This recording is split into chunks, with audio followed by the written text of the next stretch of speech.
I've used my Pebble Time for about 2 years, and it's time for something new.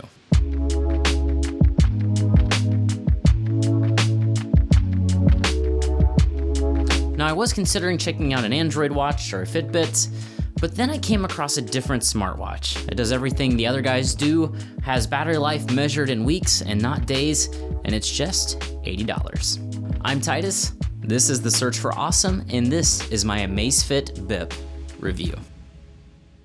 The name is a bit of a mouthful, the Amazfit Bip. Amaze because I assume it's amazing, Fit because of its fitness features, and Bip because kind of sounds like Fitbit. Basically, they're marketing geniuses. But the inspiration from other brands doesn't stop there because it sort of looks like an Apple Watch. It's a nice looking rounded rectangular display. It has a subtle look to it. It's built of plastic with a glass screen, and for the price of $80, I'm really happy.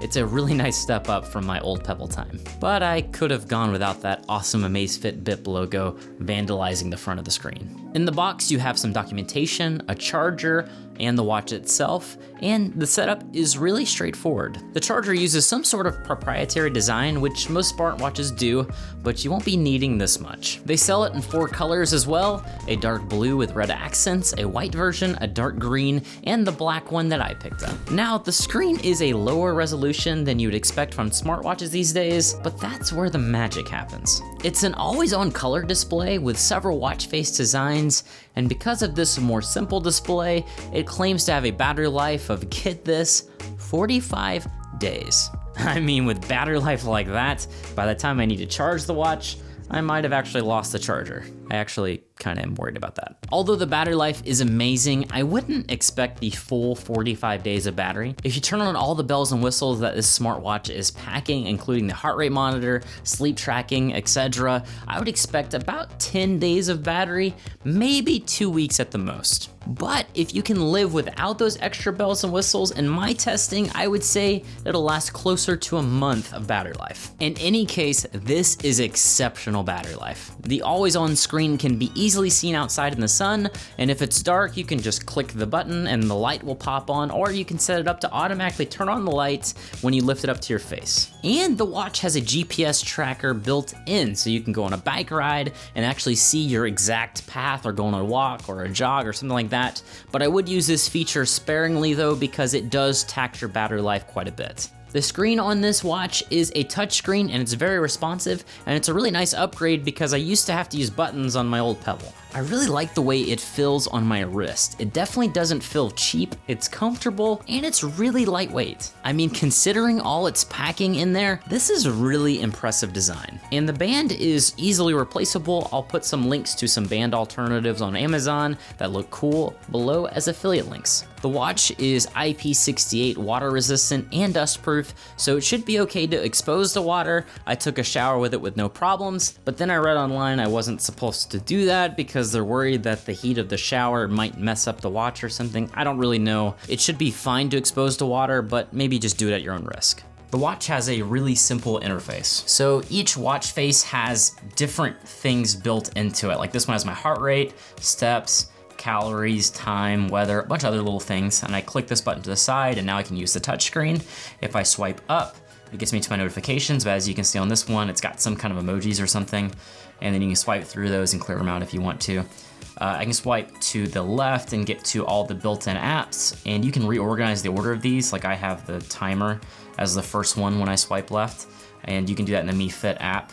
You can swipe down to get to the Do Not Disturb settings. Right now I have it on Smart Do Not Disturb. I kind of leave it on that, but you can turn that on and off if you want. And then you can swipe to the right and it gets you to the weather, and you can even see different days of the week. One thing I didn't expect is to actually use the watch's touchscreen, you have to press the button on the side. I assume this is like to conserve battery, and honestly I think this is a decent compromise, but it might put some people off. Another odd thing is at this time, not all watch faces support a 12-hour clock, but at this time there are a few that use the 12-hour format instead of like the 24-hour military time. Personally, I like the one that I have downloaded here, and you can download it off the Mi Fit app.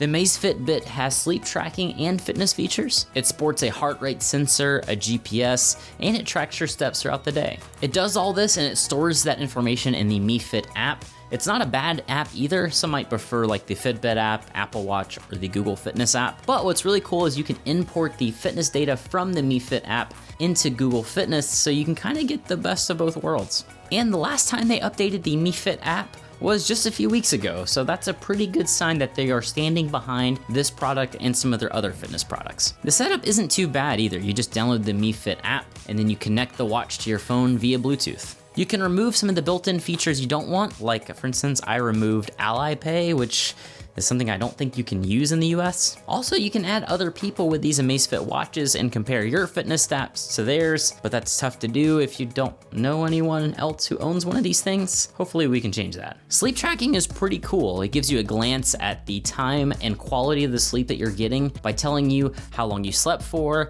and how much deep sleep you're getting. It even tells you how your sleep compares to other people's sleep, which is pretty nice. One of my favorite uses for a smartwatch like this is to use it as an alarm clock. It silently wakes me up with a buzz on my wrist, but more importantly, it doesn't wake my wife up.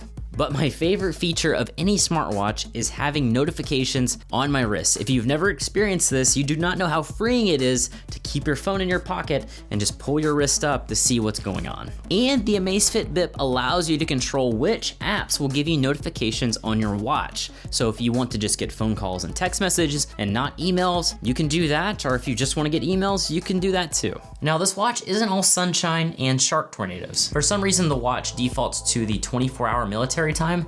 You can get some watch faces that use the standard 12-hour time, like this one. I do really like this one. But even this one isn't perfect because at midnight, it doesn't show 12 o'clock, it shows 00 o'clock. And despite changing to this new watch face, still on notifications, it shows the time you got the notification in military time in the bottom corner. Also, I enabled the auto do not disturb mode, which basically senses using the watch if I'm asleep, and if it thinks I'm asleep, it shouldn't vibrate when I get notifications. And by should, I mean should, because a few nights when I was in bed, about 10 minutes or so, and I was starting to fade away, I would sometimes get a buzz on my wrist, snapping me back awake, and I guess it just didn't figure out that I was starting to go to bed yet, even though it should have known that it was bedtime. And it should have also known that I wasn't like moving anymore. But the good news is I haven't actually gotten any notifications in the middle of the night, so at least the watch eventually figures out that you're asleep. Also, on occasion, I will notice a little bit of lag in the watch, like things will move a little bit and respond a little bit more slowly than I would normally expect. And occasionally, on some notifications, I'll get these like weird question mark things instead of like emojis or some symbols, and it's not really that big of a deal. Also, I really love using timers on watches like these, and the timer on this works, but one thing is a bummer is it can't like run in the background. If you need to like check the weather for tomorrow or something while you're running a timer, you have to stop the timer and then exit out to check the weather and then go back in the timer and restart the timer. It's kind of crappy that it can't like multitask. Also, there are not any like app integrations. Like on my previous Pebble, I could like or skip songs on Pandora, for example. What you see is what you get with this watch. And there isn't a mic built into this for sending voice text, which might be a bummer for some of you. Lastly, this watch does support text notifications, but it's just for SMS and not MMS. So you don't get group messages on this, so you can't like have a group message with your friends or family or something like that.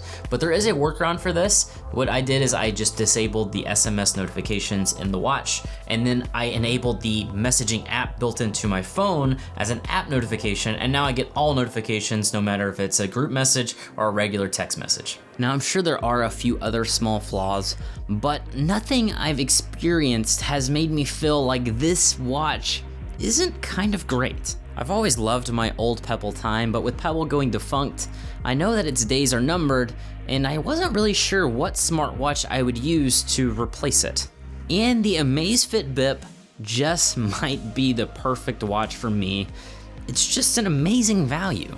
I mean, sure, if it was priced at $200, I might feel differently about it, but with its price of $80 and all the feature it packs in this small little unit and its insane battery life, I'm just gonna say this, if you're thinking of buying a new smartwatch, I would check this one out first. I'll take a watch like this any day over a smartwatch packed tightly with admittedly really cool features, that I have to charge every day. Thank you so much for watching. I hope you did enjoy, and let me know in the comments below what your preferred smartwatch is, and let me know what you thought of this video with a like or a dislike. And if you really liked the video, please subscribe. I have more quality tech content coming up just like this very soon. Thanks again, and I guess I will see you next time when the search for awesome continues.